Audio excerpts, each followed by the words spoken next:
What's up, everyone? Tyler DeLuca here with no cap space. As you can tell, the boots aren't directly on the ground like in the last episode. That is because USC won the Pac-12 tournament, and their celebration went on so long that by the time we got to the press conferences, the whole arena was getting cleaned up, mopped up. There was nowhere for me to record. So I'm here in my hotel room here in Las Vegas. Wow.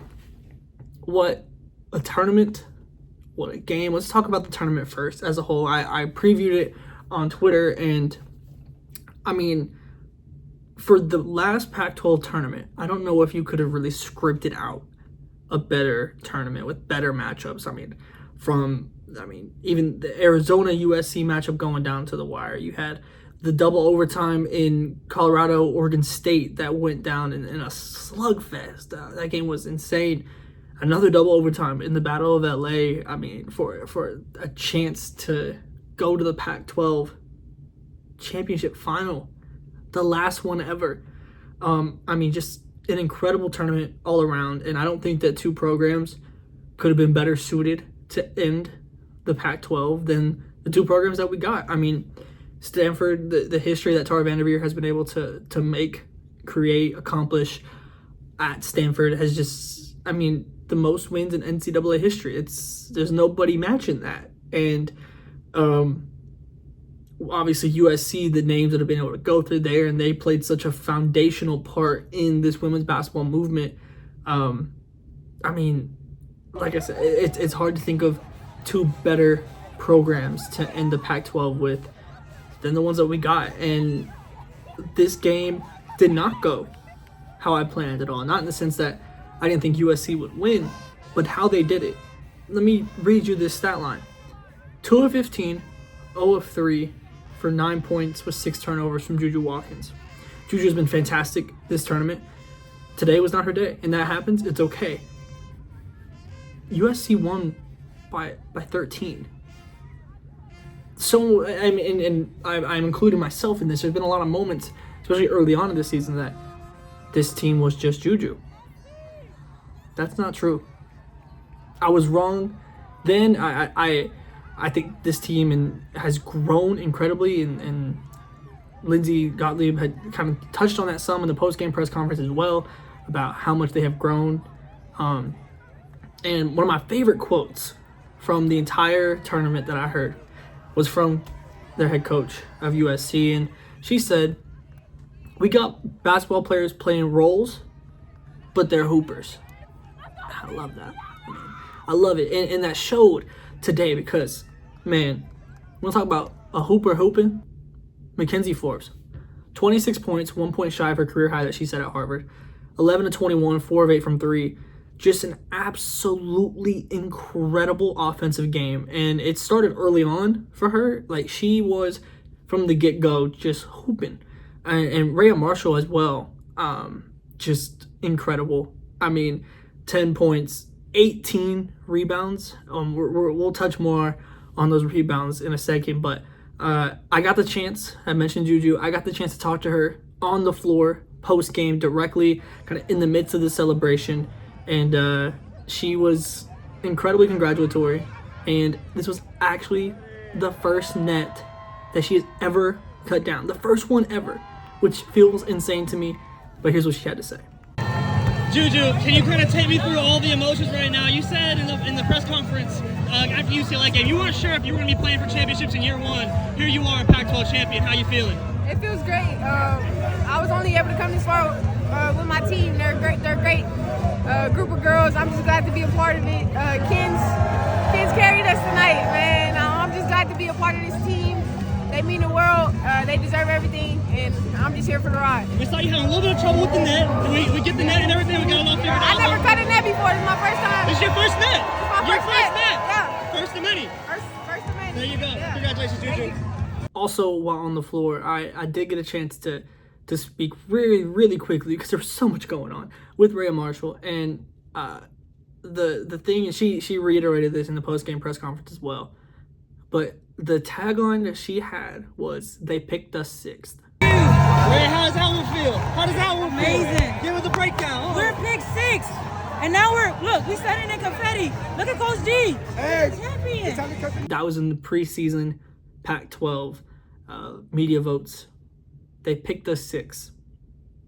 And now they win the last Pac-12 tournament. I mean, the story that this team has gone on is incredible. And the way that they finished it, and they're not done yet, obviously. I mean, they project to more than likely be a number 1 seed at this point. It's just been incredible. And the growth of this team across the board over the course of this season, like I said, and I was one of the people that were guilty of this, was, okay, this is JuJu's team, obviously, but what else? Because there were times where early in the season where JuJu would get in foul trouble and it would get messy. The other team would go on runs. That's not the same team. That's not the team that's going into March Madness as a 1 seed. This isn't the same team anymore, and I've never been more confident now at any point in this season than I am right now in this moment that USC has the capability of making a deep run into March Madness. Yes, I always thought it was possible, but confident? Now I'm confident that they can make it happen, because the way that everybody else stepped up around JuJu today was incredible. And I asked, also on the floor of the post game, that I asked Coach Gottlieb what she thought of this and the emotions that she was feeling, and she was, I mean, just overjoyed. So many emotions. Here's what she had to say. Coach, Pac-12 champions. That must feel pretty good. Can you kind of take me through just the fulfillment, the emotions that you're feeling right now? I mean, there's nothing better in coaching than watching your team celebrate. You put in so much hard work, and you don't always get this. So it means a ton to me. This conference has meant everything to my professional career. I wouldn't be in coaching if not for people like Tara, so it's all really meaningful. But the most important thing is to see this group be able to celebrate a really big accomplishment. And it's being able to get it done with so many players having a hand in it today. How important was that for you? It was huge. We are here on the back of JuJu Watkins. She has elevated all of us.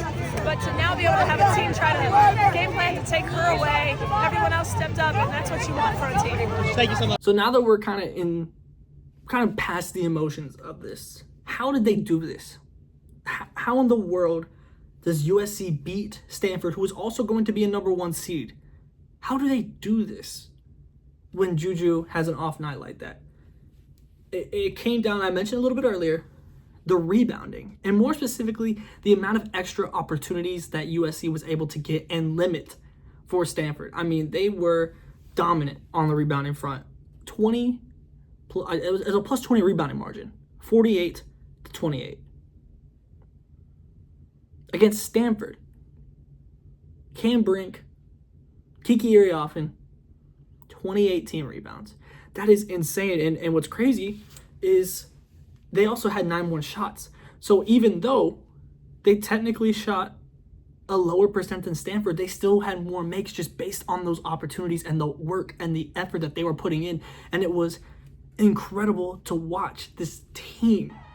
We've seen, so I keep harping on it, because I think kind of I don't know if it's a realization, I don't know if it was seeing it in person, but the team aspect of USC today was just phenomenal. Phenomenal. Across the board, everybody was on today. If they can play like this, with this energy, with this rebounding effort, and JuJu, I mean, they did this with JuJu having a bad game. Imagine if she's just average for JuJu, which is better than most. But imagine we just get a solid JuJu game. God forbid they get a great JuJu game when they're playing like this. When I tell you that the sky is the limit in March Madness for this USC team, I mean it. And obviously, I've talked about USC the pretty much entirety of this, but let's talk about Stanford a little bit too, because I don't want it to get lost in this, that the defense that they played on JuJu was phenomenal today. They made everyone else beat them. It just happened to happen. And that's going to happen sometimes. They made the choice, and everybody else beat them. And their dynamic duo that they have down low between Iriafen and Brink are going to be so incredibly dangerous as well in the March Madness tournament. They're a number 1 seed for a reason. Well, presumably a number 1 seed for a reason. So we're at a point now where we just saw the last Pac-12 game but we're far from seeing the last of Pac-12 teams in big matchups in this season. I wouldn't be surprised if you see 2 in the Final Four. If I saw 3, I wouldn't be shocked. That is the level of play that is in the Pac-12. It's far and away, in my opinion, been the best conference this year. Far and away deserves the most bids in the conference this year. That's been kind of talked about a decent amount here in Vegas, where teams kind of talking about the amount of bids, and I think the number kind of floating around has been 6. And I think there's more than 6 tournament teams in this conference. And today, 2 of the best teams, obviously in the conference, but also in the nation, went to battle, and USC came out on top. And not only did they write a chapter in the Pac-12 history books, they wrote the conclusion of the Pac-12 women's basketball history books when it comes to conference play. They closed the book on what has been such a historic, legendary, history-making conference that has helped elevate women's basketball with the teams that are in it, and now they all go in their separate ways. And it's been unreal to be here and be able to say that I covered that. And I hope that all of these teams, this won't be the last time I see them. So it's been incredible to be out here in Vegas. I hope you guys enjoyed the coverage. But the good thing is, if you did enjoy the coverage, I'm not done. It is currently 7:23 p.m. here in Las Vegas. The same night as the final. I fly out at 1 a.m. and we'll be landing in Kansas City around 6:30 because the coverage doesn't stop. The grind doesn't stop because I'll be boots on the ground for the Big 12 tournament, the last 2 days of it. I mean, we'll be doing all the coverage. So make sure you're tapped in on the Twitter, both on my personal Twitter and the No Cap Space Twitter. Make sure you're tapped in here on the YouTube because I'll be having more recaps here.